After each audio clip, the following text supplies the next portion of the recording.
welcome to a new video. Today we take a look at how to print and assemble a sewing pattern at home, the most important terms to understand a sewing pattern correctly and cut it out properly, and how to make your own bias tape. I hope this video gives you everything you need to start your own sewing project. Let's start with the smartest way to print your sewing pattern at home. The best program for this is Adobe Acrobat Reader. Download it for free onto your computer. Take the Print at Home file from your sewing pattern and open it with Adobe Acrobat Reader.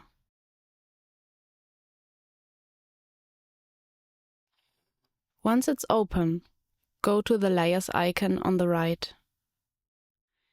If you don't see the Layers icon, especially if you just installed Adobe Acrobat, here's how to make it visible.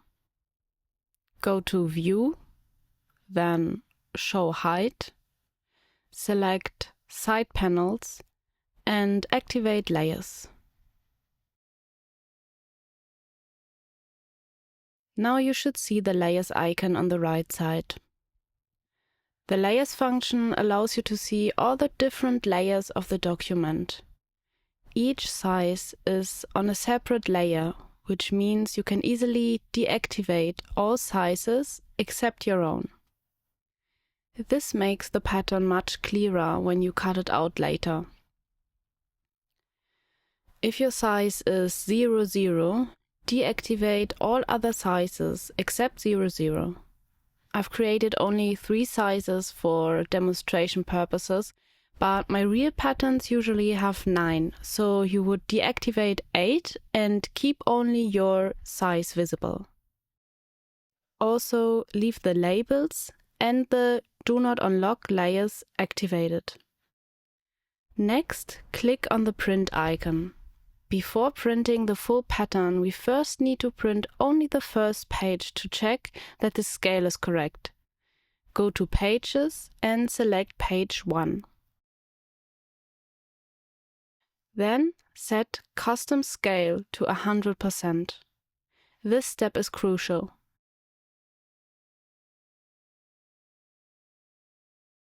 Now you are printing only page 1 at a custom scale of 100%.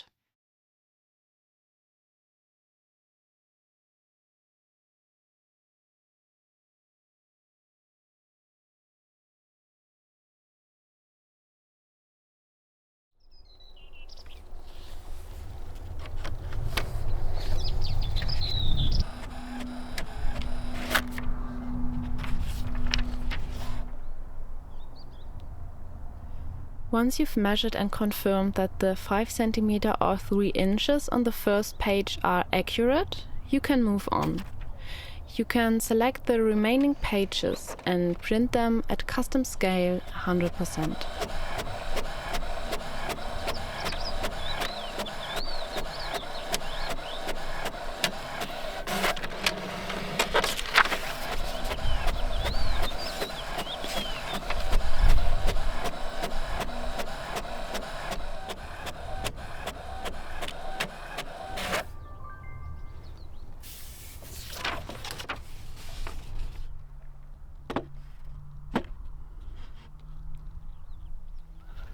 For my patterns, there are different rows. So it starts with A1, and then it goes A1, A2, A3, maybe until A5 or something like this. And then there's the next row, and this row starts with B1 until B5. And then there comes C, D, etc. For the first row with the A's, you are just cutting the left side. There are 2 different techniques to get rid of the left side of the pages. The first technique is to fold the pages along the left side.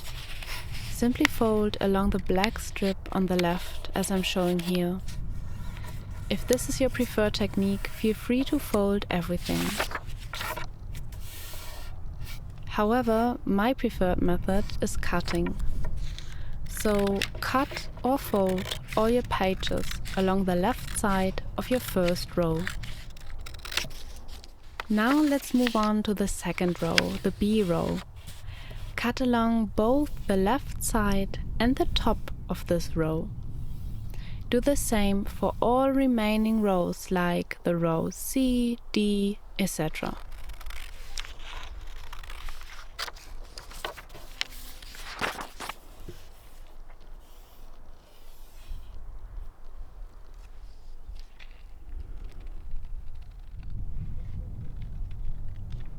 Once all your pages are cut, it's time to tape them together. Place all the pages correctly side by side, starting with row A. A1, then A2, A3, and so on. Below that, place the row with the B pages. B1, B2, and so on. There are also two different techniques for taping the pages together. On one hand, you can use a glue stick. I didn't have one on hand, so I'm just pretending that my thread is a glue stick. The second technique is to work with masking tape, which I usually do.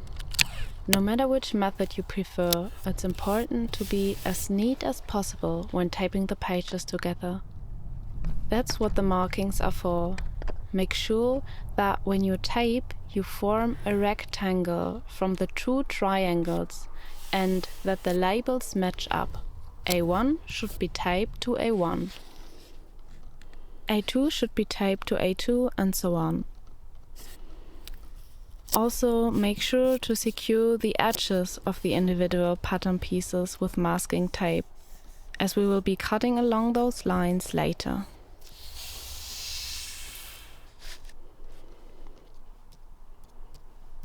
Make sure to match the individual squares, but also pay attention to the other lines. For the following rows, you need to form a square along the side edges and at the top edge.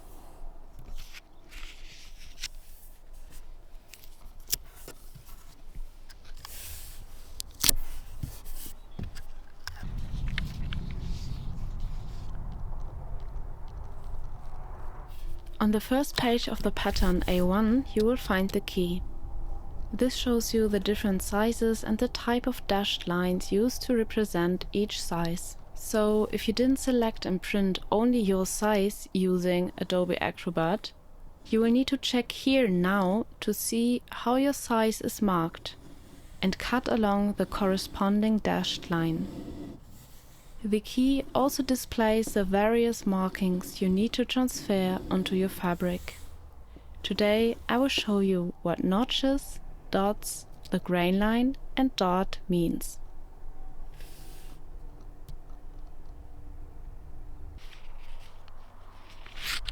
Now cut out the individual pattern pieces along your size. Sometimes I first cut roughly around the shape. This gives me better control and allows me to cut more precisely.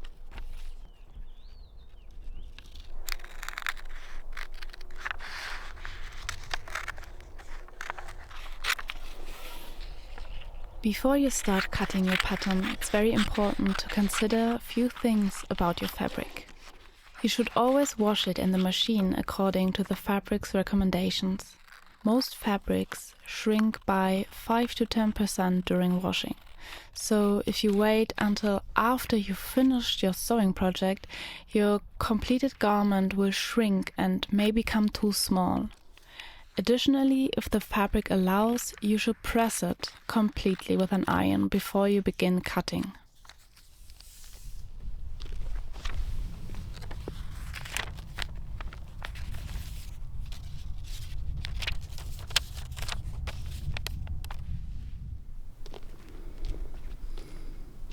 Now let's take a look at the most important pattern markings and understand their meaning. First, the term fold here for short version. In my opinion, this is a very practical marking because it allows us to get more out of one pattern.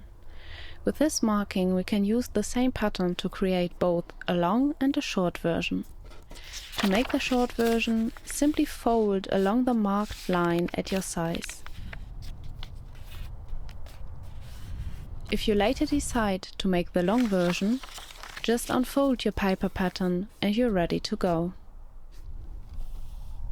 The grain line is a line on your pattern with an arrow at both ends. It indicates how the pattern should be placed on the fabric and cut. Fabric is woven from threads that run in two different directions. The way you position your pattern on the fabric affects the final piece. This is the grain line. This is the cross grain. And this is the true bias at a 45-degree angle. When cutting on the bias, the fabric becomes much stretchier. The grain line runs parallel to the selvage, while the true bias is positioned at a 45-degree angle. The selvage is the tightly woven edge of the fabric.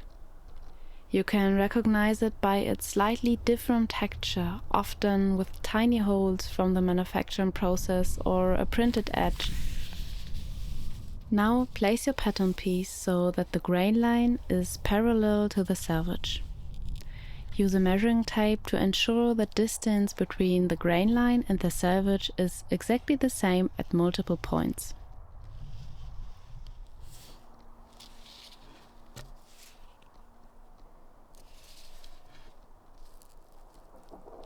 The symbol for cut and fold looks like this. It means that the side it points to should be cut on the fold.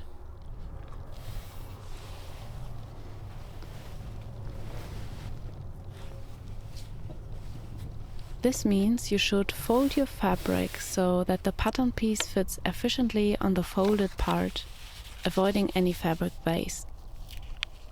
Place the side with the cut on fold symbol along the folded edge of your fabric. Pin the piece in place and cut around it, but do not cut along the folded side.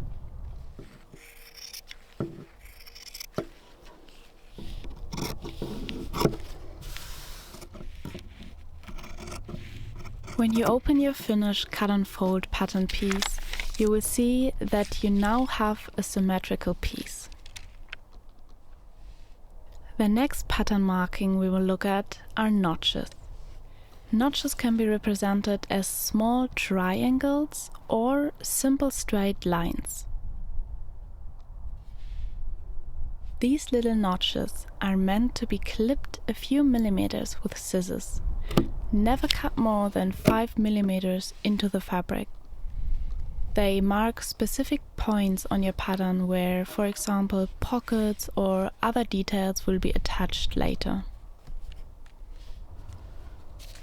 Cut one pair means that in the end you want to have your pattern piece cut twice, and these two pieces should be mirrored. To achieve this, you can cut your pattern piece once as usual and then place it in reverse on your fabric to cut a second mirrored piece. If you have enough fabric, you can also fold your fabric and cut around your pattern piece, which will give you two mirrored pieces with the right sides facing up.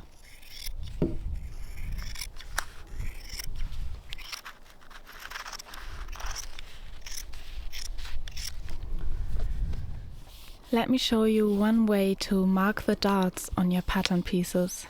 Cut along the bottom line of the dart.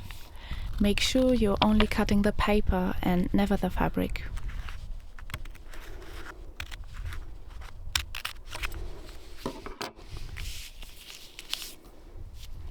Then fold the paper open along the upper dart line and you can easily mark the dart onto your fabric.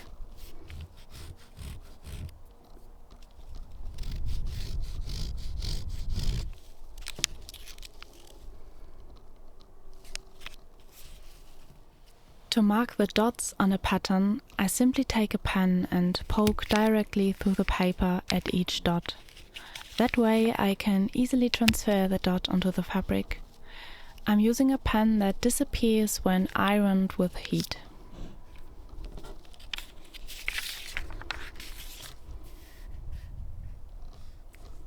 Here you can clearly see the marked dart and the dots, so you're well prepared to follow the instructions of the pattern. Pin your paper pattern upside down onto your mirrored pattern piece and mark the dart and the dots there as well.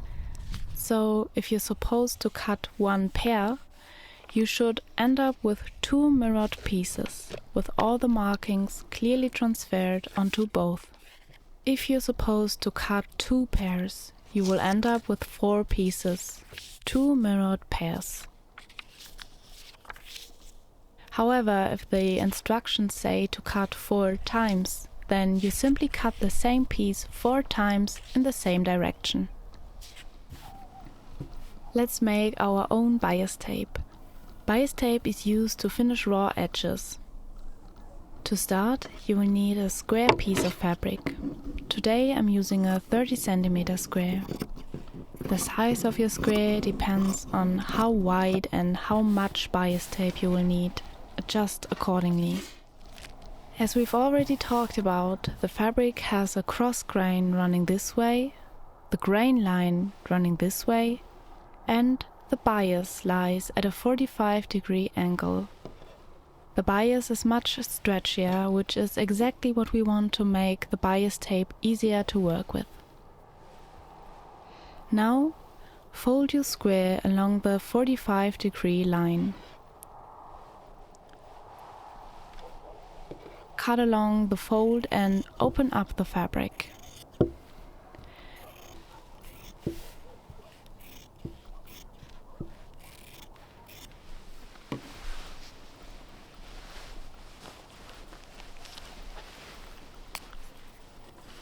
Then measure and mark the width you want your bias tape to be and cut along those lines.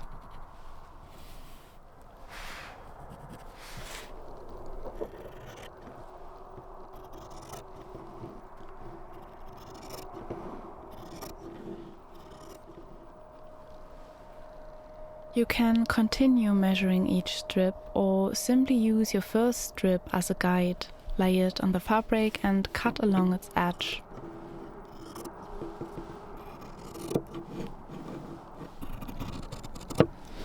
Cut all your strips. The very small ones are optional. You can use them if you like, but you don't have to.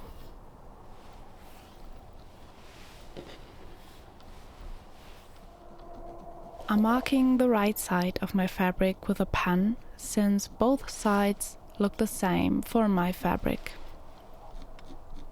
But it's important to keep track of which side you're using. The pieces with the red cross are now the right sides. Take one strip and place it right side up. Then take the next strip and place it right side down, so the right sides are facing each other, and lay it on top at a 90-degree angle. Make sure the fabric pattern flows nicely from one strip to the next and sew them together with a 1.5 cm seam allowance.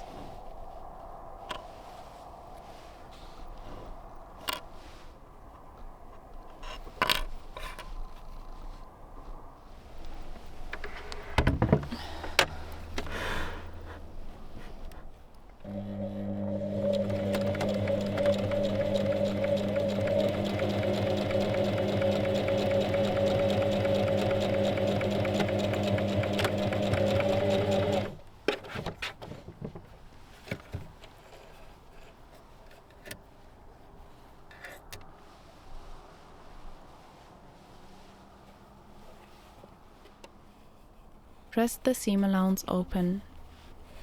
Continue this process until you've reached the desired length of your bias tape. Always place the tape right side up, then take the next strip and place it right side down on top at a 90-degree angle. Match the pattern, let the small corners stick out slightly, and sew them together.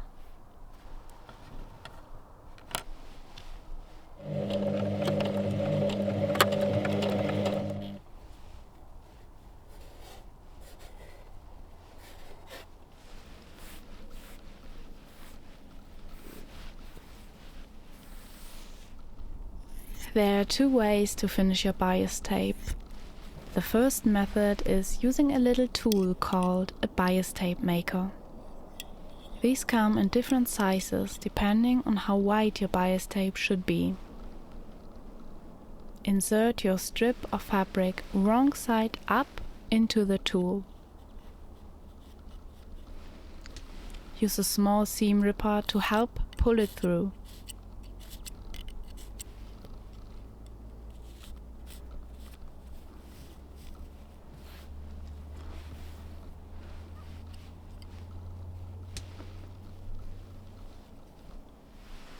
Then start pulling and press the folds flat with an iron.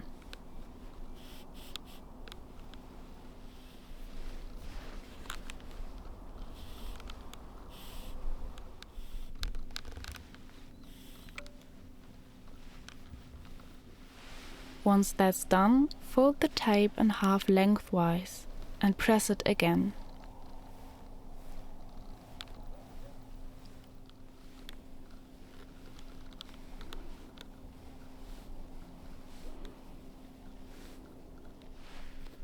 The second method is without a bias tape maker. This is the one I usually use. Lay your fabric wrong side up. Fold it in half lengthwise and press to create a center crease. Unfold it, then fold the top edge toward the center, but stop a few millimeters before the center crease.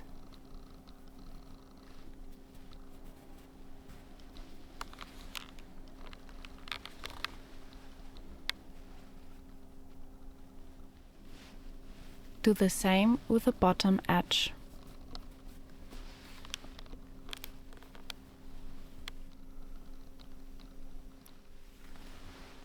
Finally, fold it along the center crease again and press it.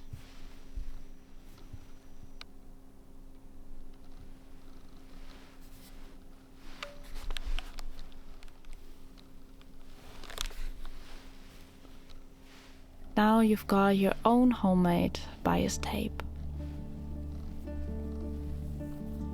I hope you're now excited and ready for your next sewing project, now that you understand the basics of reading and using a sewing pattern. See you soon, Fanny.